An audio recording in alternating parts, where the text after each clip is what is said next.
Shalom, selamat pagi, selamat hari Minggu untuk kita semua. Puji nama Tuhan, pada pagi hari ini kita berkumpul untuk kita bersama-sama, kita mau beribadah kepada Tuhan. Kita mau memuji Tuhan dan meninggikan Dia karena kita meyakini dan kita dapat mengatakan Tuhan itu terlalu amat penting dalam kehidupan kita. Mari kita naikkan pujian kita kepada Tuhan dengan menyanyikan pujian dari Kidung Jemaat 405, Kaulah ya Tuhan, surya hidupku.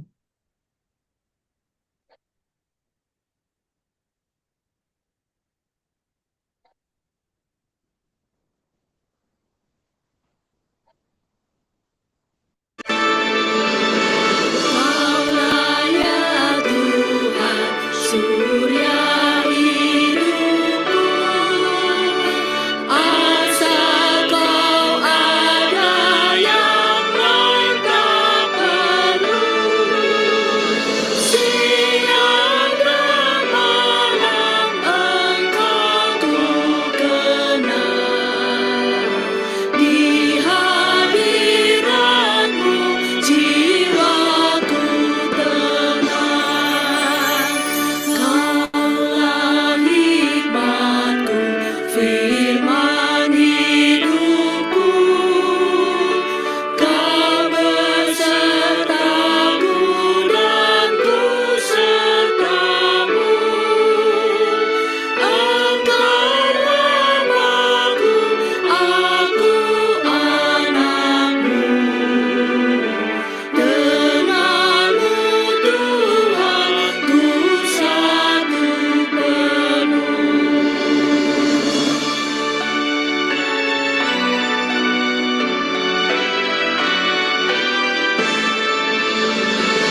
Aku hiraukan pujian fana, hanya Engkaulah pusaka Bapa. Raja di surga, Engkau bagiku. Harta abadi, bahagia penuh.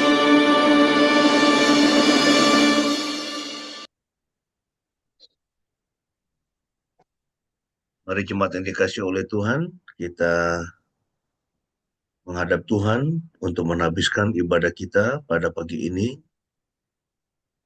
Sambil kita mengingat bahwa pertolongan kita adalah di dalam nama Yahweh, yaitu Bapa, Anak, dan Roh Kudus. Kiranya damai sejahtera dari Yahweh, Bapa, Anak, dan Roh Kudus menyertai tiap-tiap saudara mulai saat ini sampai Yeshua HaMashiach, Yesus Kristus datang kembali. Haleluya.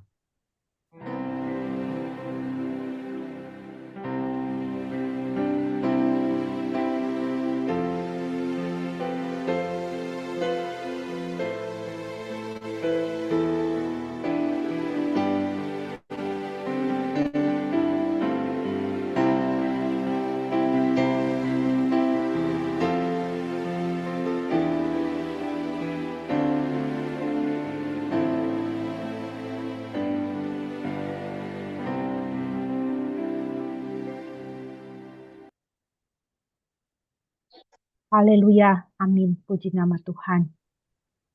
Nats pembimbing kita pada pagi hari ini terambil dari Injil Yohanes pasal 10, ayat 10 sampai ayat 11. Yohanes pasal 10, ayat 10 sampai dengan ayat yang ke-11, firman Tuhan berkata demikian. Pencuri datang hanya untuk mencuri dan membunuh dan membinasakan. Aku datang supaya mereka mempunyai hidup dan mempunyainya dalam segala kelimpahan.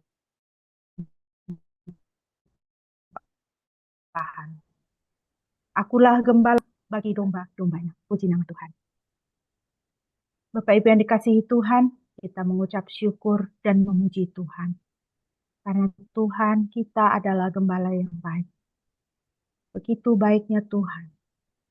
Begitu cinta kasihnya Tuhan kepada kita. Ia memberikan nyawanya bagi setiap kita. Supaya kita bisa mempunyai hidup dan mempunyainya dalam segala kelimpahan. Mari kita akan membaca Mazmur pasal 1. Mazmur pasal 1 sebagai bagian dari puji-pujian kita dan pengingat bagi kita bahwa hanya di dalam persekutuan kita dengan Tuhan, hidup kita dipelihara dengan sempurna oleh Tuhan. Mohon kesediaan Shine bisa memimpin pembacaan Mazmur bagi kita memuji Tuhan.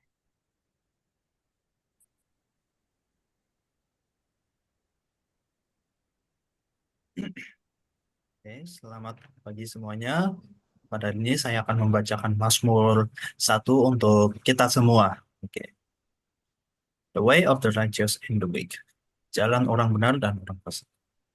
Diberkatilah orang yang tidak menuruti nasihat orang fasik, tidak mengikuti jalan orang berdosa, dan tidak berkumpul dalam lingkungan pencemooh. Tetapi yang kesukaannya hanya pada Taurat Yahweh dan merenungkannya siang dan malam. Ia akan menjadi seperti pohon yang ditanam di tepi aliran air, berbuah pada musimnya, daunnya tidak akan layu, dan semua yang ia kerjakan akan sukses.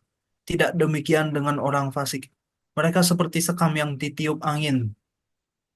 Oleh sebab itu, orang fasik tidak dapat bertahan dalam penghakiman. Demikian juga orang-orang berdosa dalam kumpulan orang benar. Sebab Yahweh mengenal jalan orang benar, tetapi jalan orang fasik menuju kepada kebinasaan. Selesai. Haleluya. Amin. Yahweh mengenal jalan orang benar. Tetapi jalan orang fasik menuju kepada kebinasaan. Mari kita akan merenungkan firman Tuhan. Namun sebelumnya mari kita menaikkan pujian dari Kidung Jemaat 57. Yesus, lihat umat-Mu yang merindukan Engkau bersabda.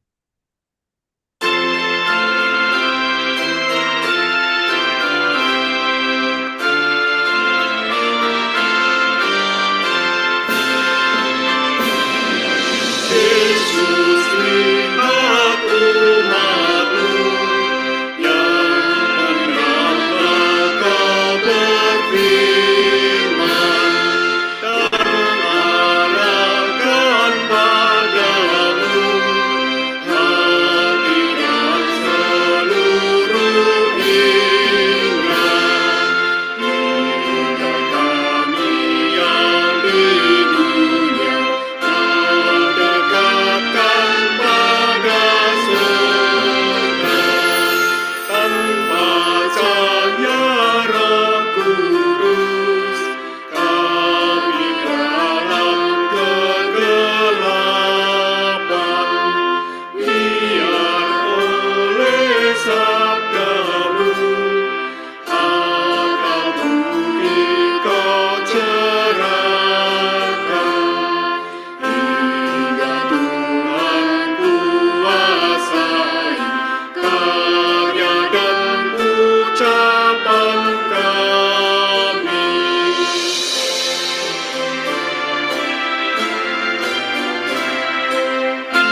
Doa dan perenungan firman Tuhan akan disampaikan oleh Bapak Gembala. Mari kita berdoa sebelum kita merenungkan firman Tuhan. Terima kasih Tuhan untuk pagi ini kami datang ke hadirat-Mu, memohonkan hikmat dari Roh Kudus, supaya ketika kami membaca dan merenungkan firman Tuhan, kami mengerti dan kami dapat menerapkannya di dalam kehidupan praktis kami sehari-hari. Berfirmanlah, kami sedia mendengar, dalam nama Tuhan Yesus kami berdoa. Amin. Ya, puji Tuhan. Shalom semua. Selamat pagi, selamat hari Minggu. Kita akan meneruskan pembacaan atau pembahasan Alkitab kita ya dari Kisah Para Rasul. Kita sudah membahas yang terakhir 2 minggu lalu dari Kisah Rasul pasal yang ke-9.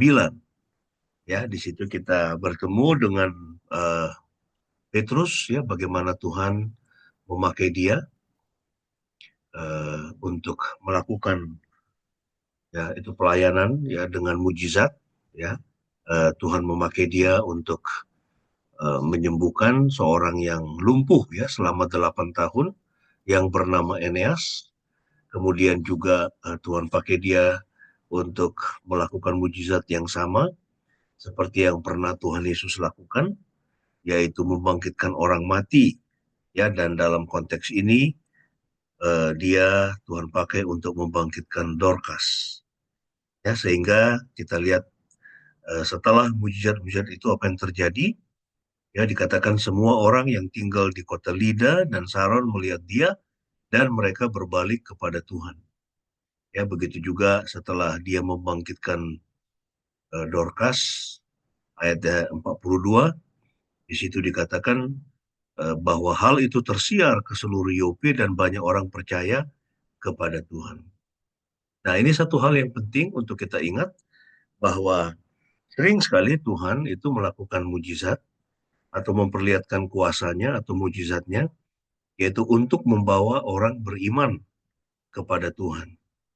Ya, tidak setiap orang itu akan disembuhkan ya, orang lumpuh akan disembuhkan oleh Tuhan, akan dipulihkan oleh Tuhan. Tidak setiap orang mati itu akan dihidupkan oleh Tuhan. Ya, nah tetapi ada waktu-waktu di mana Tuhan melakukan itu supaya orang dapat percaya kepadanya. Itulah sebabnya mengapa banyak mujizat itu terjadi justru di tengah-tengah orang yang tidak percaya. Ya, banyak kesembuhan, ya banyak mujizat, bahkan orang mati dibangkitkan itu terjadi di tengah-tengah orang tidak percaya. Tujuannya apa? Tujuannya untuk membawa orang beriman kepada Tuhan. Ya, nah jadi Anda juga bisa Tuhan pakai. Ya, ketika bertemu dengan orang yang tidak mengenal Tuhan, ya Anda berdoa saja untuk dia.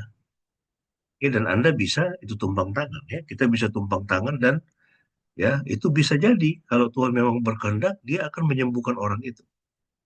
Ya, di dalam nama Yesus dengan tujuan untuk membawa dia beriman kepada Tuhan.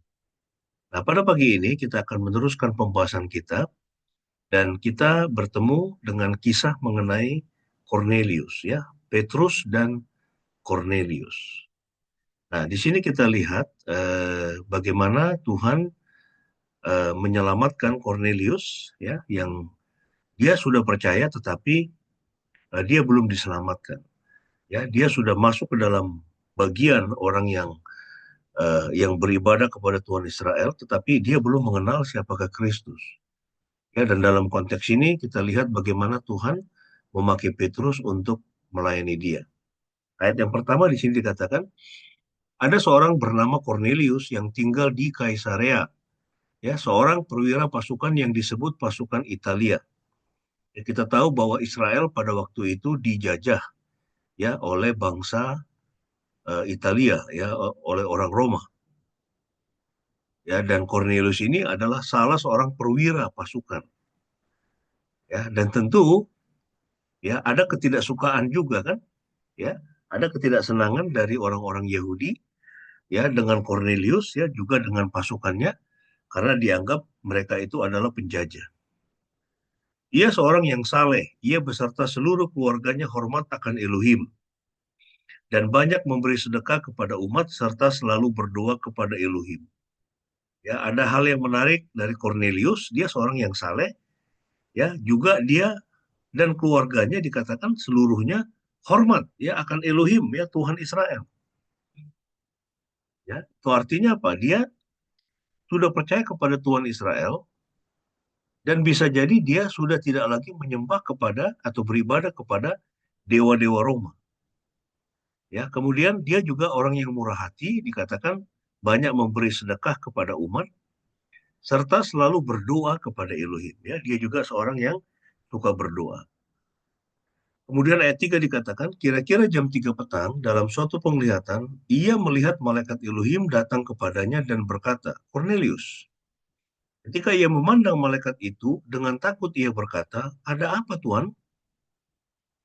Malaikat itu berkata kepadanya, semua doamu dan sedekahmu telah naik sebagai suatu pengingat bagi Elohim. Ya, jadi doa dan sedekahnya dia, perbuatan baik dia, ya itu berkenan di hati Tuhan, ya dan dikatakan sebagai suatu pengingat bagi Elohim. Ya Tuhan ingat itu, ya Tuhan menghargai itu. Ya. Ayat 5, sekarang utuslah orang-orang ke Yope dan panggillah Simon yang disebut Petrus. Orang ini sedang menumpang di rumah Simon, seorang penyamak kulit yang rumahnya di tepi laut. Orang ini akan berbicara kepadamu tentang apa yang harus engkau perbuat. Setelah malaikat yang berbicara kepada Cornelius itu pergi, ia memanggil 2 orang hambanya dan seorang prajurit yang saleh dari antara orang-orang yang selalu bersamanya. Dan setelah menjelaskan segala sesuatunya, ia menyuruh mereka ke Yope. Ya, dia mengirim utusan untuk bertemu dengan Simon, dikatakan, ya, untuk bertemu dengan Petrus yang menumpang di rumah Simon, ya, seorang penyamak kulit yang rumahnya di tepi laut. Ya, kalau penyamak kulit kan berarti, ya, itu kencang sekali ya bau kulit atau bau itu benda yang sedang dia kerjakan ya dari rumahnya itu ya sehingga akan mudah untuk dikenali. Nah, kemudian kita lihat ayat 9. Keesokan harinya, kira-kira jam 12 siang, ketika orang-orang itu masih dalam perjalanan mendekati kota, Petrus naik ke atas rumah untuk berdoa. Ya, dia merasa lapar dan ingin makan. Ya, ini adalah kebiasaan orang Yahudi untuk berdoa, ya pagi, siang, dan petang. Ya, dan rupanya ini Petrus, ya dia berdoa jam 12 siang, ya, dan dia naik ke atas rumah ya untuk berdoa ya. Kita tahu bahwa rumah orang-orang pada masa itu ya itu di atasnya itu flat ya, itu rata tidak seperti kita yang rumah-rumah itu dari apa? Itu bentuknya itu segitiga ya, tapi di Israel pada waktu itu rumahnya itu bagian atasnya itu rata. Dia melihat langit terbuka dan sesuatu seperti kain lebar yang terikat pada keempat sudutnya diturunkan ke atas tanah. Di dalamnya terdapat segala jenis binatang berkaki 4 di darat dan binatang-binatang liar dan binatang-binatang merayap dan burung-burung di udara. Ya, jadi kita melihat di sini ada berbagai jenis binatang. Ya, ada binatang halal dan yang tidak halal yang tidak boleh dimakan oleh orang Yahudi. Yang dia melihat dalam penglihatan itu, ya turun dari langit. Ya, kemudian ayat 13, dan datanglah suara kepadanya, hai Petrus, bangunlah, sembelilah dan makanlah. Ya, jadi suara itu berkata kepadanya untuk menyembelih dan memakan ya binatang-binatang itu, ya termasuk binatang yang haram. Ya, namun Petrus berkata, tidak Tuhan, karena aku tidak pernah makan sesuatu yang cemar atau najis. Suatu suara datang lagi kepadanya untuk kedua kalinya, ya berbunyi, apa yang Elohim nyatakan tahir, janganlah engkau nyatakan cemar. Ya, ini hal yang penting ya. Apa yang Elohim nyatakan tahir, ya apa yang Elohim nyatakan halal, janganlah engkau nyatakan cemar. Dan hal ini terjadi sampai 3 kali, lalu kain itu terangkat kembali ke langit. Petrus bertanya-tanya dalam hatinya, apa arti penglihatan yang telah dilihatnya itu?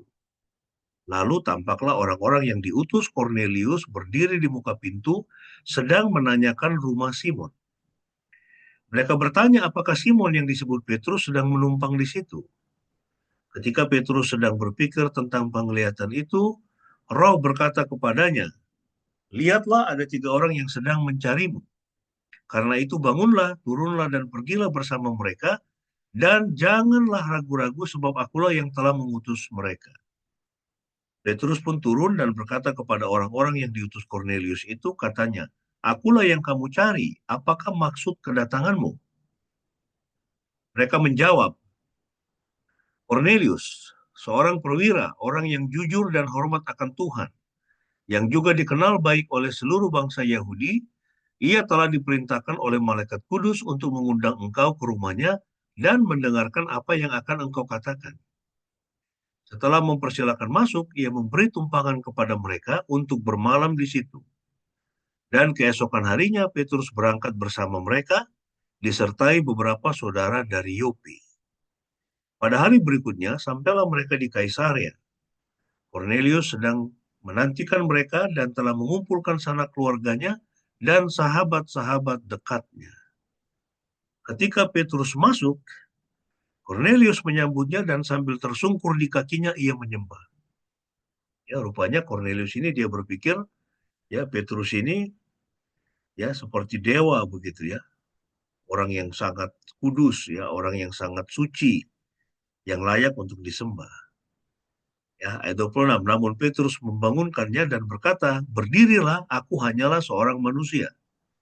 Sambil bercakap-cakap, ia masuk dan mendapati orang banyak sedang berkumpul. Petrus berkata kepada mereka, "Kamu tahu betapa kerasnya larangan bagi orang Yahudi untuk bergaul dengan orang asing dan masuk ke rumahnya, tetapi Elohim telah menunjukkan kepadaku bahwa aku tidak boleh menyebut seseorang itu cemar atau najis." Ya, jadi budaya orang Yahudi, mereka tidak bergaul dengan orang-orang, ya bahkan mereka tidak bergaul dengan orang Samaria yang blasteran. Ya, masih ada darah Yahudinya. Kalau dengan non-Yahudi, sama sekali mereka tidak boleh bergaul, bahkan masuk ke rumahnya. Ya, itu sangat dilarang sekali ya bagi seorang Yahudi. Ya, tetapi karena penglihatan yang sebelumnya dilihatnya, Petrus ya menyadari bahwa Tuhan sudah menunjukkan kepadanya bahwa dia tidak boleh menyebut seseorang itu cemar atau najis. Ya, tidak ada manusia yang najis. Ya, tidak ada manusia yang merupakan ras dari manusia itu yang najis. Kita mengatakan semua sudah diciptakan, ya semua manusia diciptakan serupa dan segambar dengan diri Tuhan. Ayat 29. Sebab itu ketika dipanggil tanpa keberatan aku pun datang. Oleh karena itu aku bertanya, "Mengapa engkau memanggilku?" Kornelius menjawab, "Sejak 4 hari yang lalu aku berpuasa, dan ketika sedang berdoa pada jam 3 sore di rumahku, maka tampaklah seorang pria berdiri di hadapanku dengan pakaian berkilauan. Ia berkata, 'Kornelius, semua doamu sudah didengar dan sedekahmu telah diingat di hadapan Elohim. Oleh sebab itu utuslah orang ke Yope dan panggillah Simon yang disebut Petrus. Ya, orang ini sedang menumpang di rumah Simon penyamak kulit yang tinggal di tepi laut dan ia akan berbicara kepadamu. Karena itu dengan segera aku mengutus orang kepadamu dan dengan sukacita engkau telah datang.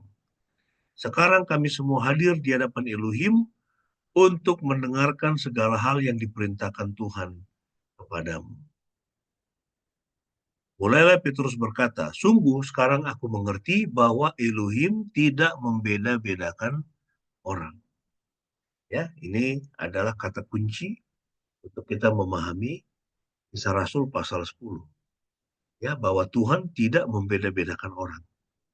Ya, setiap bangsa yang hormat akan Dia dan mengerjakan kebenaran berkenan kepadanya. Ya, setiap bangsa yang hormat akan Dia dan mengerjakan kebenaran berkenan kepadanya. Nah, kalau kita berkenan kepada Tuhan, Tuhan akan memelihara hidup kita. Tapi kalau Tuhan tidak berkenan kepada kita, maka Tuhan akan menjatuhkan penghakiman. Ya, lihat itu Los Angeles dibakar oleh Tuhan karena dosa-dosa homoseksual, LGBT yang mengerikan. Ya, Anda mengikuti ya gempa di Myanmar yang juga menimpa Laos, ya Bangladesh, bahkan sampai ke Thailand. Ya, tadi saya membaca diperkirakan di Myanmar itu bisa sampai 100.000 orang yang mati. Ya, tapi Anda kalau mengikuti apa yang terjadi di Myanmar, ya orang-orang Buddha itu mereka membantai orang-orang Muslim Rohingya hingga ada begitu banyak ya, ratusan ribu mungkin juta yaitu orang-orang Rohingya itu harus meninggalkan Myanmar. Kemudian ya junta militer itu apa yang dia lakukan? Dia merebut kekuasaan ya dari eh, Aung San Suu Kyi yang terpilih secara demokratis. Itu mereka rampas kekuasaannya dan sekarang terjadi yang namanya pemerintahan junta militer, terjadi perang saudara yang sangat mengerikan sampai hari ini di Myanmar. Ya, jadi saya melihat Tuhan sedang menjalankan penghakimannya untuk bangsa ini. Tetapi kita percaya bahwa lewat itu nanti ya Tuhan akan menyatakan kemuliaan. Ya, jadi bangsa-bangsa yang tidak hormat akan Dia, yang tidak mengerjakan kebenaran, yang tidak berkenan kepadanya, tinggal tunggu waktu pasti akan dihukum. Ya, sama seperti kita ya. Kalau kita ini tidak hormat akan Tuhan, tidak mengerjakan firman Tuhan, ya Tuhan marah, murka kepada kita, wah siap-siap. Ya, itu. Ayat 36. Itulah firman yang Dia sampaikan kepada orang Israel yang memberitakan kabar baik tentang damai sejahtera melalui Yesus Kristus yang adalah Tuhan atas semuanya. Ya, Yesus Kristus adalah Tuhan atas semuanya. Kamu tahu apa yang telah terjadi di seluruh Yudea dimulai sejak baptisan yang diberitakan Yohanes di Galilea. Elohim telah mengurapi Yesus dari Nazaret dengan Roh Kudus dan dengan kuasa. Yesus berjalan berkeliling melakukan kebaikan dan menyembuhkan semua orang yang dikuasai oleh iblis karena Elohim ada bersamanya. Kami adalah saksi dari segala sesuatu yang telah Dia perbuat, baik di Yudea maupun di Yerusalem, bagaimana mereka telah membunuh dan menggantung Dia pada kayu salib. Tetapi Elohim telah membangkitkan Dia pada hari yang ketiga, dan Dia telah menampakkan dirinya, bukan kepada seluruh umat, melainkan kepada para saksi yang telah dipilih sebelumnya oleh Elohim, kepada kami yang telah makan dan minum bersamanya setelah Dia bangkit dari kematian. Dia memberi perintah kepada kami agar memberitakan kepada seluruh bangsa dan bersaksi bahwa Dialah yang telah ditetapkan Elohim menjadi hakim atas yang hidup dan yang mati.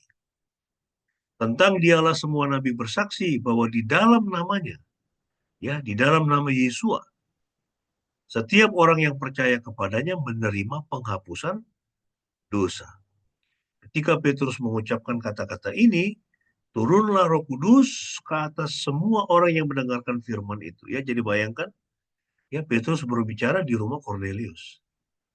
Dia bawa seluruh anggota keluarganya, mungkin juga kenalannya, untuk mendengarkan apa yang dikatakan oleh Simon Petrus.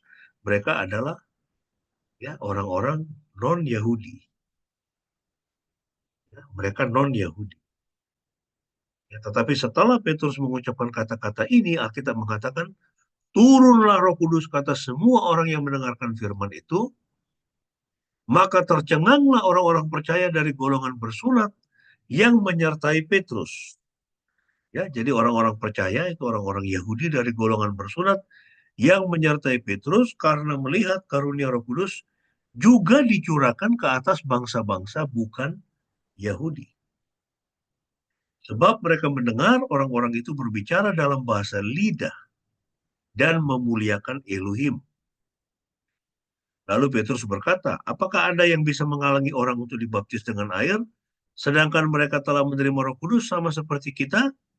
Maka Petrus memerintahkan mereka untuk dibaptis di dalam nama Tuhan. Kemudian mereka meminta dia untuk tinggal beberapa hari. Ya, ini kita melihat bagaimana Tuhan memakai Petrus untuk melayani non-Yahudi. ya, membawa mereka kepada keselamatan di dalam. Dan topik kita pada pagi ini adalah mengatasi prasangka, ya, atau prejudice, ya, itu prasangka, ya, di mana orang-orang Yahudi itu menganggap bahwa non-Yahudi itu, ya, najis, ya, mereka tidak layak, ya, mereka bukan keluarga dari Tuhan. Ya, itu di dalam benak orang Yahudi, makanya mereka tidak bergaul, ya, mereka tidak akan makan, mereka tidak akan masuk ke dalam rumah orang-orang Roma.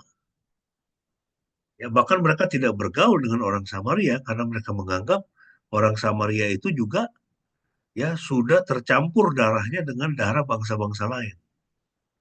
Ya, meskipun masih ada keturunan Israelnya. Ya, tetapi dianggap tidak murni, jadi mereka tidak bergaul, ya, seperti di Yohanes pasal yang keempat, ya, ketika perempuan Samaria mengatakan, "Mengapa engkau orang Yahudi, seorang Yahudi meminta air kepadaku, seorang Samaria?" Karena orang Yahudi tidak bergaul dengan orang Samaria. Ya, orang Yahudi menganggap orang Samaria itu kastanya lebih rendah, dan orang Yahudi menganggap, ya, eh, yang bukan Samaria dan juga bukan Yahudi itu kastanya lebih rendah lagi. Ya, bahkan dianggap sebagai najis. Ya, nah, tetapi kita belajar dari pembacaan kita, ya, bahwa Tuhan mengatakan bahwa tidak ada bangsa yang najis. Ya, semuanya dikasihi oleh Tuhan. Ya, nah, siapa Cornelius? Dia adalah perwira pasukan Italia, ya.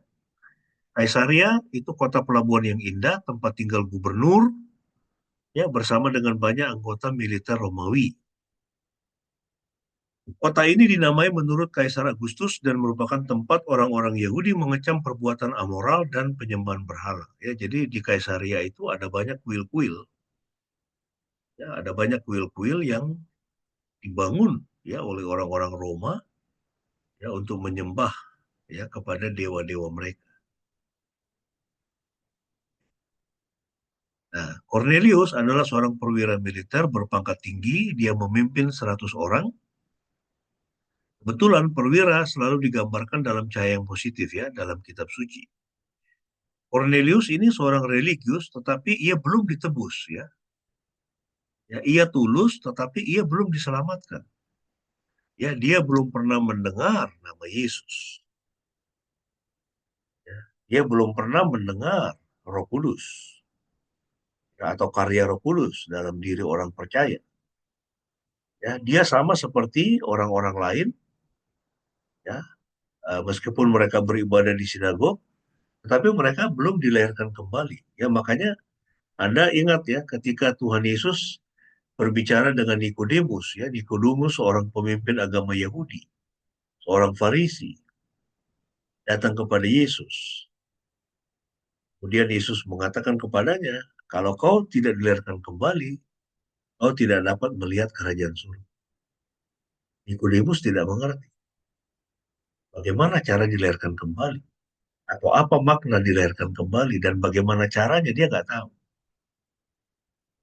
Dia bilang, apakah aku ini yang sudah tua harus masuk lagi ke dalam rahim ibuku dan dilahirkan lagi? Tuhan Yesus mengatakan, barang siapa tidak dilahirkan dari air dan roh. Air itu adalah lambang pertobatan. Ya, dilahirkan dari air. Berbicara tentang ketika orang bertobat, mengaku bahwa dia adalah orang berdosa di hadapan Tuhan. Ya, kemudian dilahirkan dari roh, yaitu ketika orang percaya kepada Yesus, menyerahkan hidupnya kepada Yesus, mengundang Yesus sebagai Tuhan dan Juru Selamatnya, lalu Tuhan Yesus di dalam Roh Kudus, ya, datang masuk ke dalam diri orang itu dan melahirkan dia kembali. Ya, jadi tidak cukup, ya, menjadi seorang yang religius. Ya, tidak cukup hanya menjadi orang Kristen yang lahir, ya, dari secara biologis. Ya, kita harus lahir secara spiritual, yaitu lahir dari Roh Kudus. Ya, baru kita bisa disebut orang Kristen sejati, ya, yaitu orang Kristen yang sudah dilahirkan. Tuhan menggunakan Petrus untuk membuka 3 pintu bagi pemberitaan Injil, ya, di antara 3 kelompok orang yang utama. Yang pertama, Tuhan pakai dia melayani orang-orang Yahudi di Kisah Rasul pasal 2, juga di Kisah Para Rasul pasal 8, ya, untuk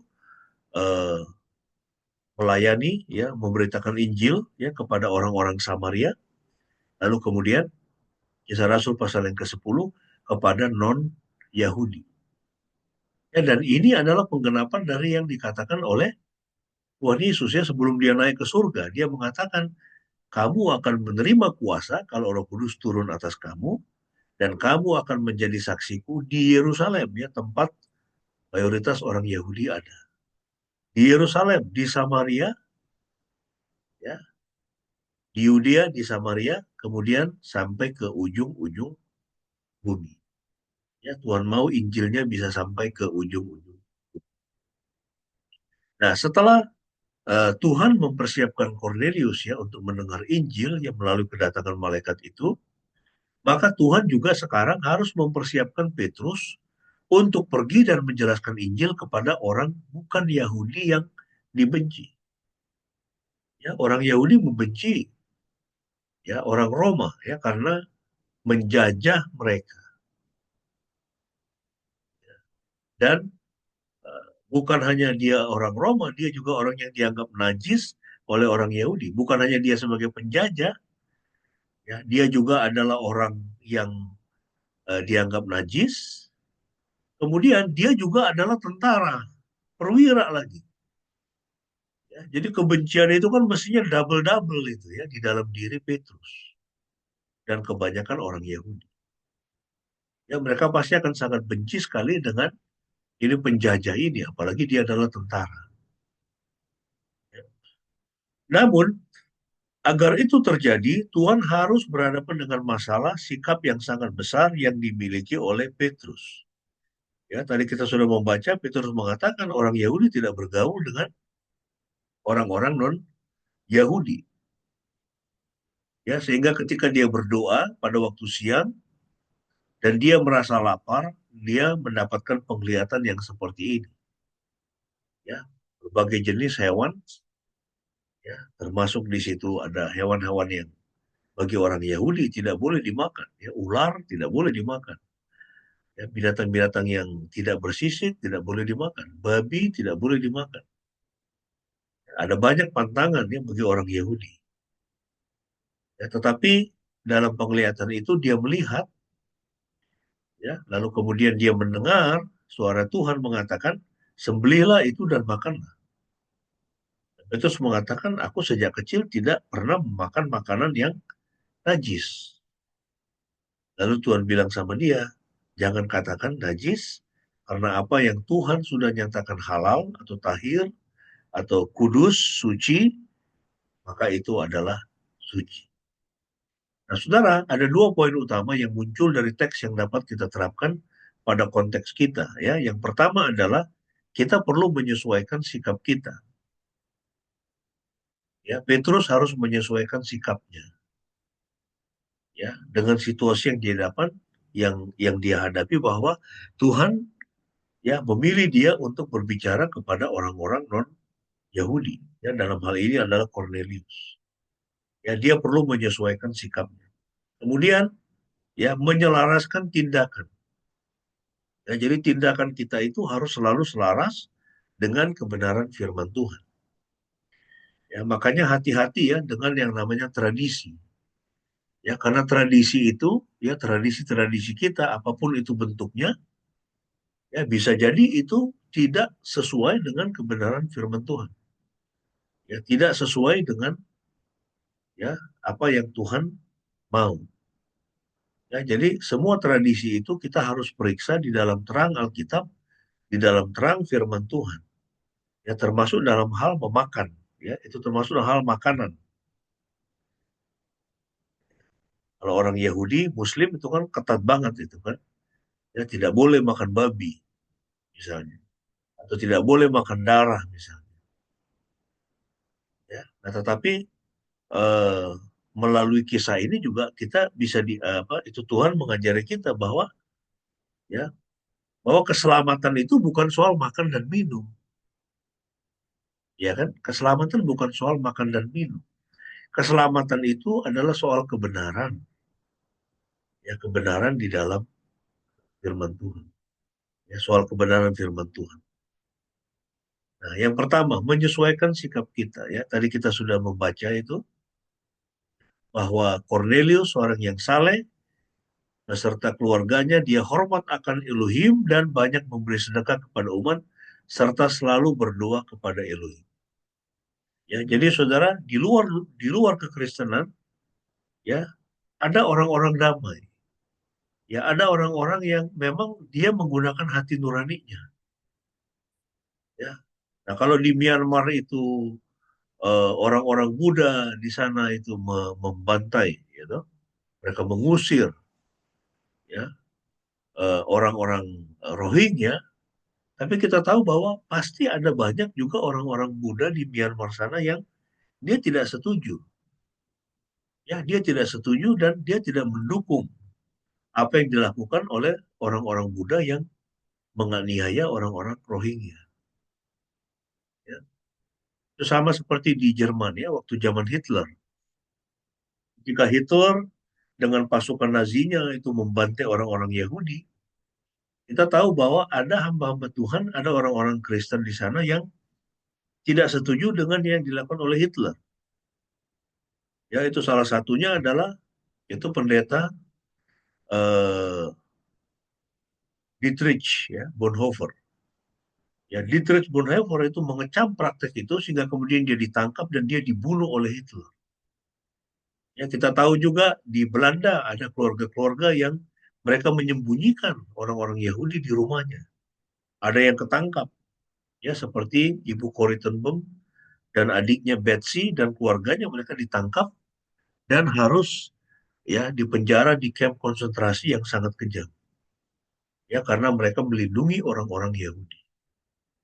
Nah, jadi di sekitar kita, kita melihat bahwa ada orang-orang, ya walaupun mereka itu bukan orang Kristen, ya tetapi mereka orang-orang yang saleh, ya orang yang hati nuraninya masih murni dan ya mereka rindu, ya mereka menghormati Tuhan dan mereka rindu, ya untuk melakukan apa yang Tuhan mau. Jadi Cornelius ini saleh berarti dia orang yang penuh hormat, dia takut akan Tuhan. Nah, takut akan Tuhan bukan sekedar deskripsi karakternya, tetapi gelar takut akan Tuhan ini biasanya diberikan kepada mereka yang beribadah bersama-sama orang Yahudi di sinagoga mereka, tetapi belum disunat. Ya, jadi orang yang takut akan Tuhan ini adalah gelar ya kepada orang-orang yang beribadah bersama orang-orang Yahudi di sinagog, meskipun mereka belum disunat. Pada dasarnya, Cornelius ini adalah orang non-Yahudi yang menyembah Tuhan orang Yahudi. Ya, ia adalah orang yang bermoral, ya, dia punya moral yang tinggi. Ya, meskipun dia belum diselamatkan. Orang-orang yang takut akan Tuhan bukanlah orang-orang yang bertobat sepenuhnya, tetapi telah meninggalkan cara hidup mereka yang menyembah berhala. Ya, dia sudah meninggalkan ya penyembahan berhala. Ya. Dia adalah seorang yang bermoral, meskipun dia belum diselamatkan. Ya. Ini kita cukup miris juga ya dengar lagu bayar-bayar polisi itu. Sehingga citra polisi menjadi buruk. Ya, tetapi tidak semua polisi seperti itu, kita tahu. Ada satu dua yang mereka memang benar-benar takut akan Tuhan. Ya, hidup dengan sederhana. Tidak memeras. Nah, jadi di tengah-tengah kita ada orang-orang yang hati nuraninya belum mati, ya hukum Taurat dalam batinnya belum mati, dan ya mereka mau melakukan kebenaran. Bukan hanya itu, Cornelius itu dia seorang yang murah hati. Ya, sedekah adalah pemberian belas kasihan yang diberikan dengan murah hati oleh Cornelius. Dia senang memberi. Juga dia tekun berdoa. Ya, ia menatap ke surga saat ia memanjatkan doa kepada Tuhan sepanjang hari.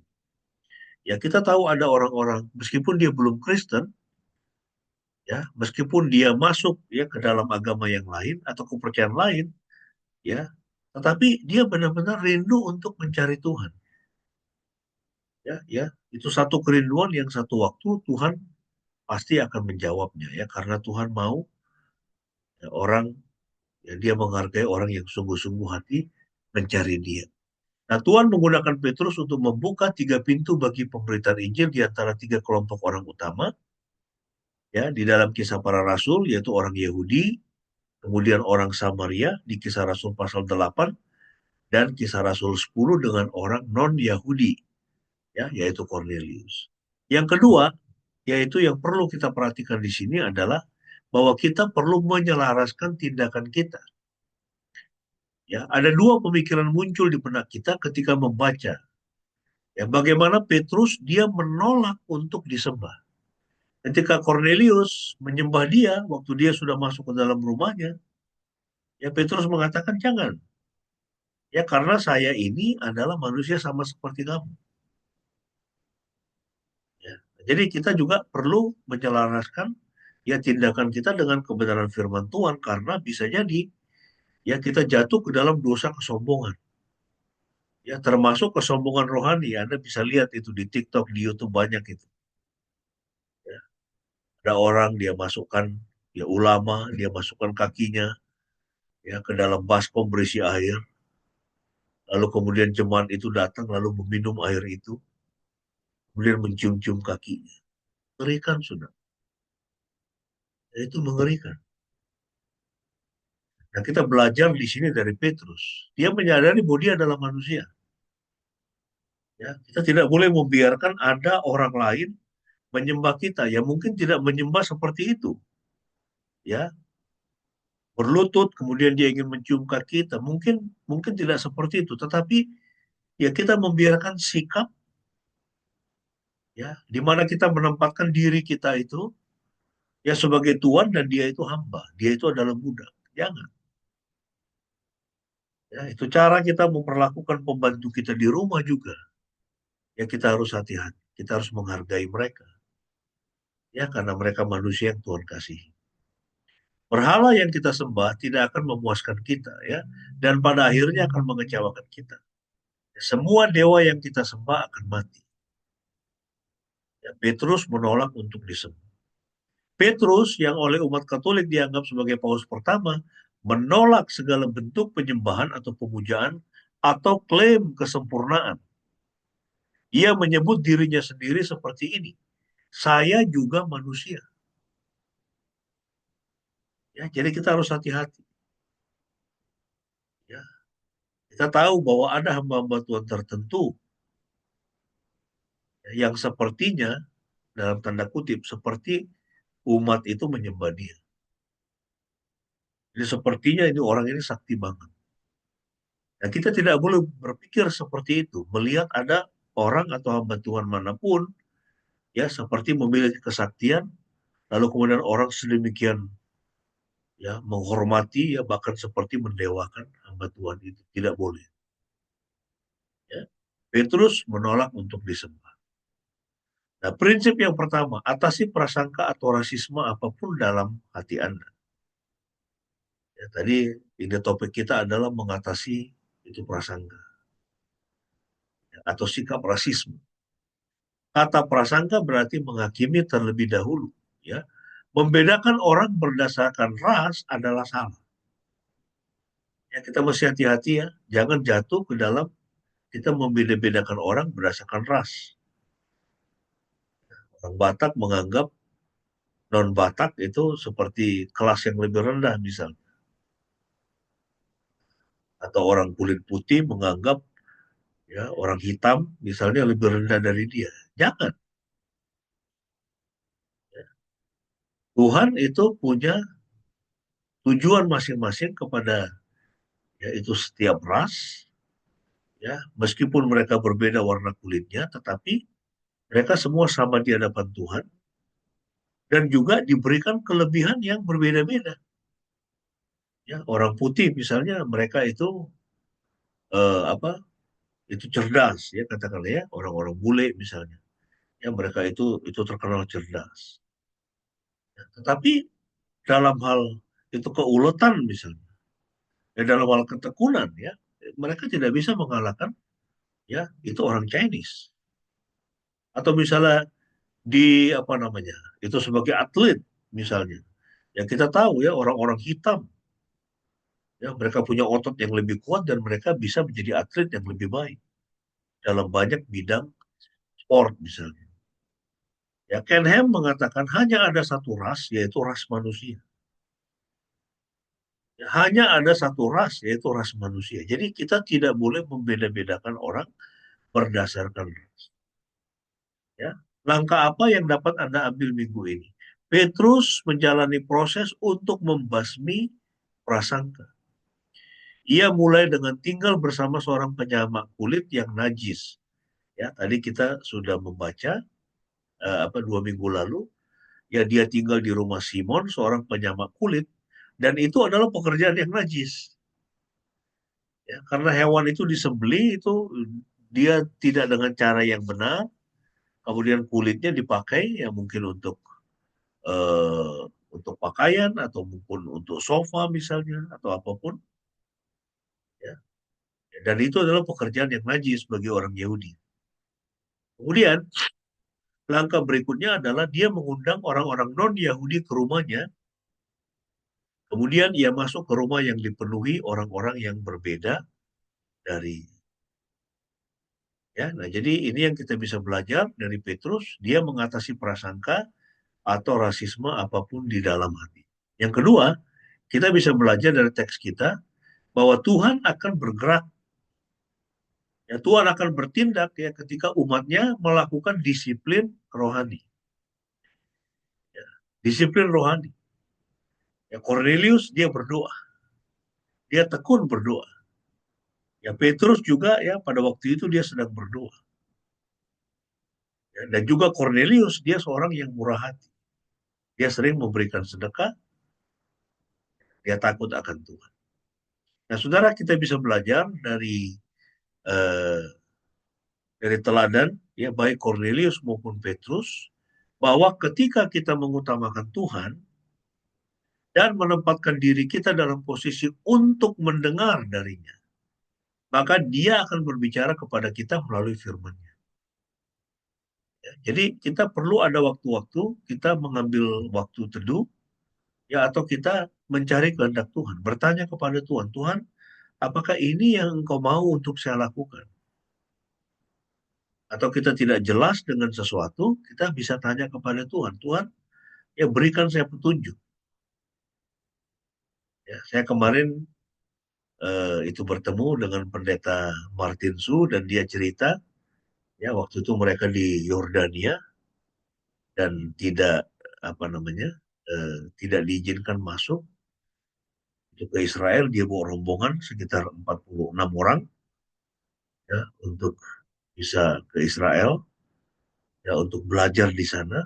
Ya, tidak hanya untuk mengunjungi situs-situs, ya tetapi juga untuk ya belajar dari rabi-rabi yang dari kelompok Messianic Jews, ya orang-orang Yahudi tapi sudah percaya bahwa Yesus itu adalah Mesias. Ya, dan dia cerita waktu itu di hotel katanya mereka itu tertahan selama saya lupa ya selama 6 hari, 7 hari atau 10 hari begitu. Lalu dia minta semua yang akan masuk ke Israel, para peziarah itu, untuk yang dari Papua, dan untuk mereka berdoa, berdoa mencari kehendak Tuhan. Kemudian dia mendapatkan petunjuk bahwa Tuhan akan berjalan di depan dan mereka akan bisa masuk. Dan kemudian diberitahukan kepada mereka, silakan siapa yang mau ikut terus angkat tangan, ada 40 orang. Lalu siapa yang mau kembali ke Indonesia, angkat tangan, ada 6 orang kembali. Lalu mereka masuk ke kantor imigrasi, dia dia perlihatkan itu paspor, itu diberikan kepada petugas imigrasi. Lalu petugas imigrasi yang dilakukan apa? Dia lempar itu ke tanah, itu ke lantai. Kemudian ini Pastor Martin, ya ini pendeta Martin Su, ini adalah pendeta Gikindo ya. Dan yang dia lakukan adalah dia mengambil tab ya, kalau nggak salah tabnya apa handphonenya begitu, lalu dia perlihatkan bagaimana dia melakukan sebuah movement ya di Papua untuk mendukung bangsa Israel, bangsa Yahudi. Di stadion dan sebagainya mereka berdoa untuk keselamatan orang-orang Yahudi dan juga mereka mengibarkan bendera Israel. Apa yang terjadi, petugas imigrasi menyambut mereka, welcome, welcome, welcome, silakan masuk. Nah, jadi yang kita bisa pelajari di situ adalah bertanya dulu kepada kehendak Tuhan. Yang mencari kehendak Tuhan itu adalah satu disiplin rohani. Kita bisa belajar dari sini. Bagaimana Cornelius, dia selalu berdoa, dia tekun berdoa. Itu artinya apa? Dia orang yang tekun untuk mencari kehendak Tuhan. Dan begitu juga dengan Petrus. Dan ketika Tuhan menyatakan kehendaknya harus taat. Ya, harus taat. Berlatihlah untuk segera menaati perintahnya. Jadi Petrus dia tidak berdiam di dalam comfort zone-nya dia, zona nyamannya dia. Zona nyamannya dia sebagai orang Yahudi itu adalah untuk tidak bergaul dengan orang-orang non-Yahudi. Ya, tetapi dia mau meninggalkan comfort zone-nya, ya zona nyamannya itu karena Tuhan yang perintahkan. Waktu dia bilang, Tuhan dari masa kecil aku tidak bisa makan yang seperti itu. Lalu Tuhan mengatakan apa? Ya apa yang Elohim nyatakan tahir adalah tahir. Apa yang Tuhan sudah nyatakan halal adalah halal. Ya, jadi kita harus berlatih untuk segera menaati perintahnya. Nah, sering sekali yang terjadi, mengapa hidup kita itu kacau? Karena kita tidak menaati perintah Tuhan. Jauh lebih baik untuk berkata, ada apa Tuhan? Daripada berkata, tidak mungkin Tuhan. Ya, jangan pernah mengatakan tidak mungkin Tuhan. Kalau Tuhan sudah buka jalan, ya pasti itu akan terjadi.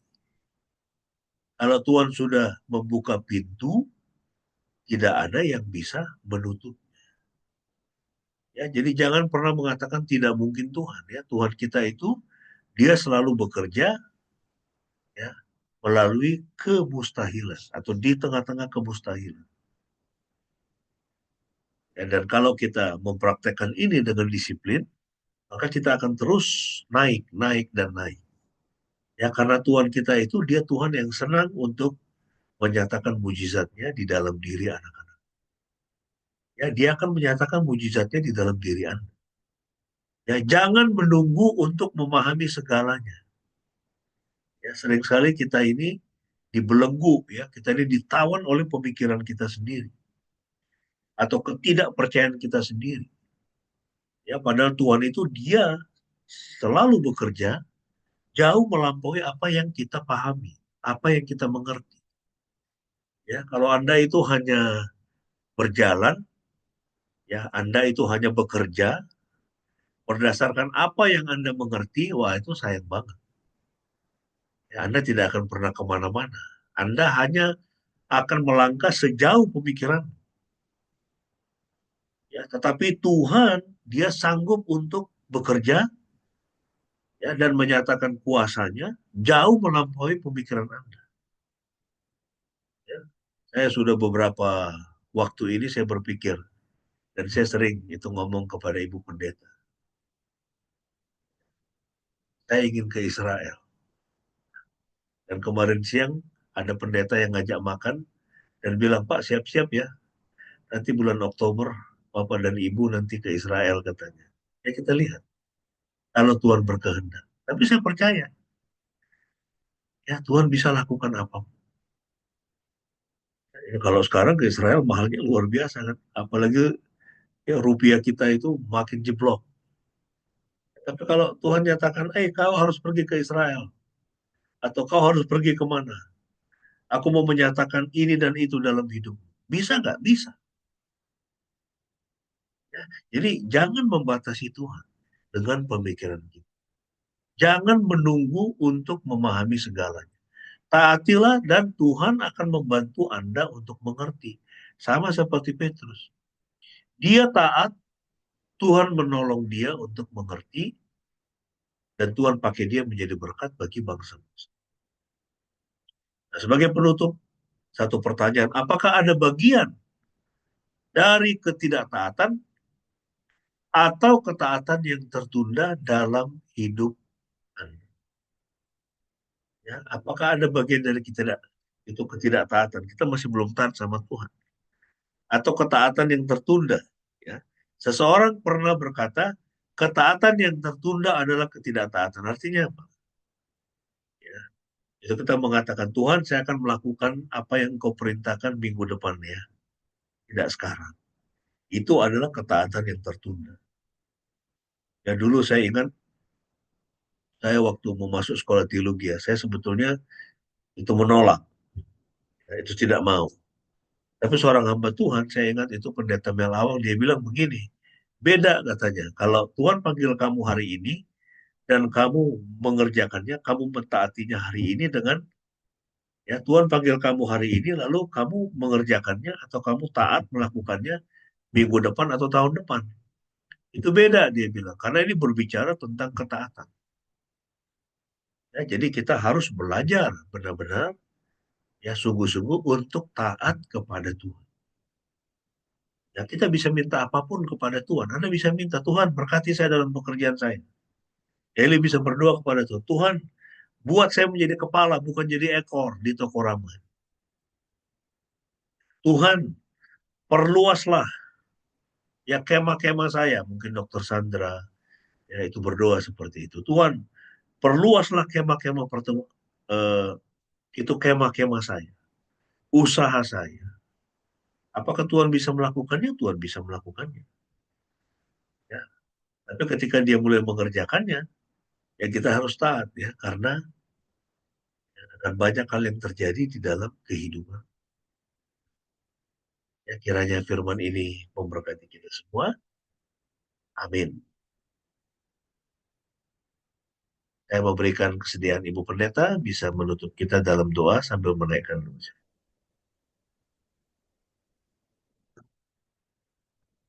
Baik Bapak Ibu yang dikasihi Tuhan, mari kita bersatu hati, kita berdoa. Bapa di surga, terima kasih Tuhan untuk hari perhentian-Mu yang Engkau berikan kepada kami pada pagi hari ini. Kami boleh berkumpul untuk beribadah, memuji, dan merenungkan kebenaran-kebenaran firman Tuhan. Terima kasih untuk firman-Mu pada pagi hari ini yang boleh mengingatkan kami kembali supaya kami boleh menjadi orang-orang yang lebih taat kepada pimpinan Tuhan. Kuatkan hati kami ya Bapa, apabila di dalam kami berjalan menaati Engkau Tuhan, ada banyak tantangan, ada banyak rintangan, bahkan gunung-gunung persoalan yang menghadang di depan kami. Tolong kami Tuhan untuk tidak melihat semuanya itu, tetapi kami melihat kepada Tuhan yang lebih besar daripada segala gunung persoalan, gunung permasalahan, segala tantangan ataupun rintangan. Bimbing kami Tuhan supaya iman kami, pengharapan kami kepada Tuhan tidak tergoyahkan, dan semakin kami boleh mengalami tantangan atau persoalan di dalam kehidupan kami, dalam kehidupan iman kami boleh semakin dikuatkan oleh Tuhan dan keluar sebagai pemenang. Terima kasih Bapa, kami sungguh mengucap syukur. Kami percaya bahwa tangan belas kasih Tuhan juga boleh senantiasa ada atas bangsa dan negara kami. Kami berdoa Tuhan untuk para pemimpin kami. Tuhan, tidak ada orang yang bisa menjadi kepala kalau bukan Tuhan yang mengangkat dan mengizinkan. Tidak ada orang yang bisa menjadi penguasa kalau bukan Tuhan yang mengizinkan. Kami berdoa Tuhan, kiranya Tuhan Engkau memberikan hikmat, karunia-Mu senantiasa kepada para pemimpin kami di dalam memimpin bangsa ini, supaya bangsa kami boleh berjalan kepada pemulihan. Kami berdoa kiranya hukum, ketertiban, damai sejahtera, kesejahteraan, kedamaian boleh memerintah di atas bangsa kami, Tuhan. Kami berdoa Tuhan, supaya kami sebagai anak-anak Tuhan, Tuhan kuatkan kami untuk terus menjadi terang dan garam bagi bangsa kami ini. Karena kami tahu Tuhan tempatkan kami di sini untuk memberkati bangsa yang besar ini, Tuhan. Dan untuk berdiri di hadapan Tuhan bagi bangsa ini. Terima kasih Tuhan. Kami berdoa untuk jemaat-Mu, baik yang paling muda sampai dengan kepada para orang tua kami. Di dalam situasi kehidupan kami masing-masing. Orang-orang muda yang membutuhkan pekerjaan. Orang-orang tua di dalam usia senjanya. Tuhan, Engkau berikan kesehatan, Engkau berikan kekuatan damai sejahtera senantiasa. Menjadi tiang-tiang doa untuk generasi muda ini. Untuk keluarga kami. Terima kasih Bapa di dalam surga. Yang sakit Tuhan sembuhkan. Yang sedang berbeban berat Tuhan angkat, Tuhan hiburkan. Kami sungguh mengucap syukur Tuhan. Kami percaya dan kami berpegang kepada janji Tuhan bahwa orang yang mengandalkan Tuhan, pengharapan kepada Tuhan tidak akan pernah sia-sia. Orang yang mengandalkan Tuhan boleh selalu datang kepada tahta kasih karunia Tuhan dan mendapatkan pertolongan tepat pada waktunya. Terima kasih Bapa atas kebaikan-Mu. Kami alaskan doa kami pada pagi hari ini hanya di dalam nama Yesus Kristus Tuhan dan Juru Selamat kami, yang hidup dan yang menang untuk kami, yang mengajarkan kami berdoa demikian. Bapa kami yang di surga, dikuduskanlah nama-Mu. Datanglah kerajaan, jadilah kehendak-Mu. Di bumi seperti di surga. Berikanlah kami pada hari ini makanan kami yang secukupnya. Dan ampunilah kami akan kesalahan kami, seperti kami juga mengampuni orang yang bersalah kepada kami. Dan janganlah membawa kami ke dalam pencobaan, tetapi lepaskanlah kami daripada yang jahat. Karena Engkaulah yang mempunyai kerajaan, dan kuasa, dan kemuliaan, sampai selama-lamanya. Amin. Bapak Ibu yang dikasihi Tuhan, mari kita akan mengucapkan pengakuan iman kita. Dengan mengucapkan pengakuan iman kita akan selalu diingatkan akan dasar-dasar keyakinan kita, dasar-dasar iman kita, dan menjadi lebih kuat kerohanian kita di hadapan Tuhan. Marilah kita berkata demikian. Aku percaya kepada Elohim, Bapa yang Maha Kuasa, Khalik langit dan bumi, dan kepada Yesus Kristus, anaknya yang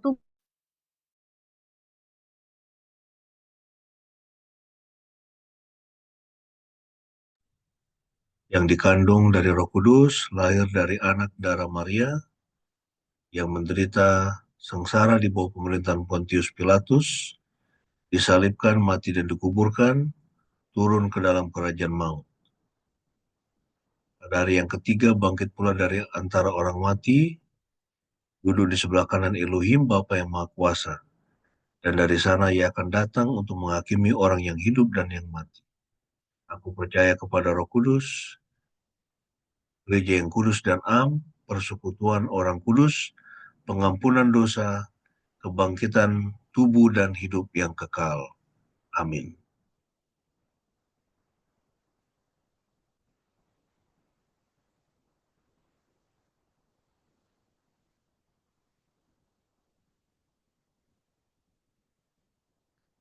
Baik, kita akan mengakhiri ibadah kita pada pagi ini.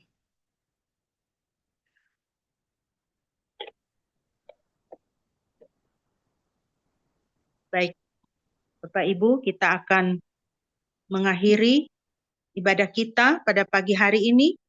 Kita naikkan pujian penutup, janji yang manis kau tak kulupakan, dan kita akan menutup dengan doa berkat oleh Bapak Gembala.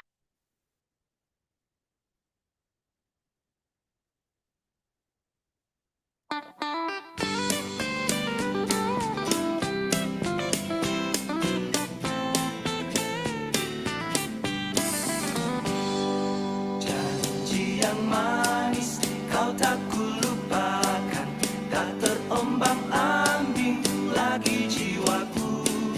Walau lembah hidupku penuh awan, nantikan cerahlah langit di atasku. Kau tidakkan aku lupakan, aku memimpinmu, aku membimbingmu. Kau tidakkan aku lupakan, aku penolongmu, yakinlah teguh.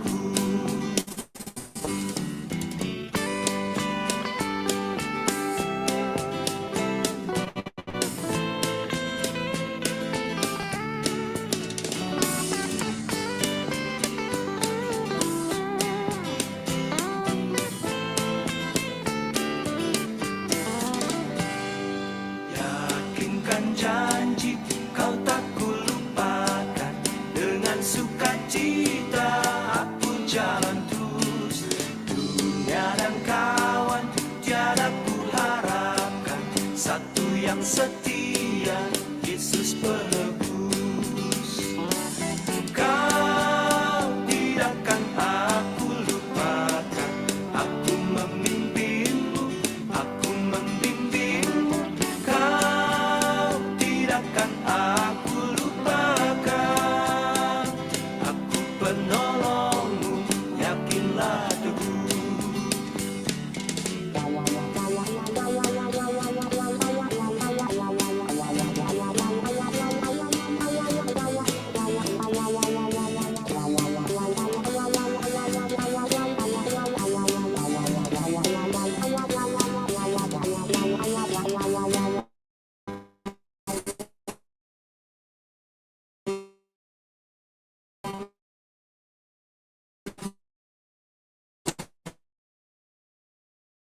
Kau tidakkan aku lupakan, aku memimpinmu, aku membimbingmu. Kau tidakkan aku lupakan, aku penolongmu, yakinlah teguh. Kau tidakkan aku lupakan, aku memimpinmu, aku membimbingmu. Kau tidakkan aku lupakan.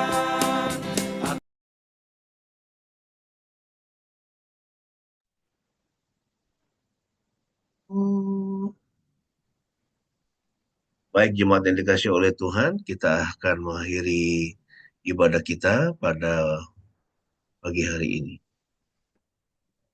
Mari kita berdoa. Terima kasih Tuhan, kami boleh belajar kebenaran firman-Mu, kami boleh memuji dan menyembah-Mu.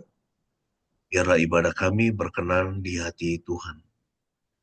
Dan sekarang Tuhan, kami akan berpisah satu dengan yang lain. Kiranya tangan Tuhan senantiasa menuntun kami di hari-hari yang ada di depan. Jemaat yang dikasihi oleh Tuhan, sekarang arahkanlah hatimu kepada Tuhan dan terimalah berkat-Nya. Yahweh memberkati engkau dan memelihara engkau. Yahweh membuat wajah-Nya bersinar atasmu dan memberi engkau anugerah. Yahweh mengarahkan wajah-Nya kepadamu dan memberi engkau damai sejahtera.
Amin. Mari kita bersaat teduh sejenak.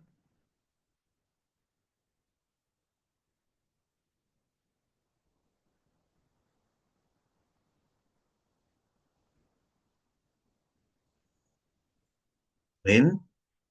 Ibadah kita sudah selesai. Selamat hari Minggu. Tuhan Yesus memberkati kita semua.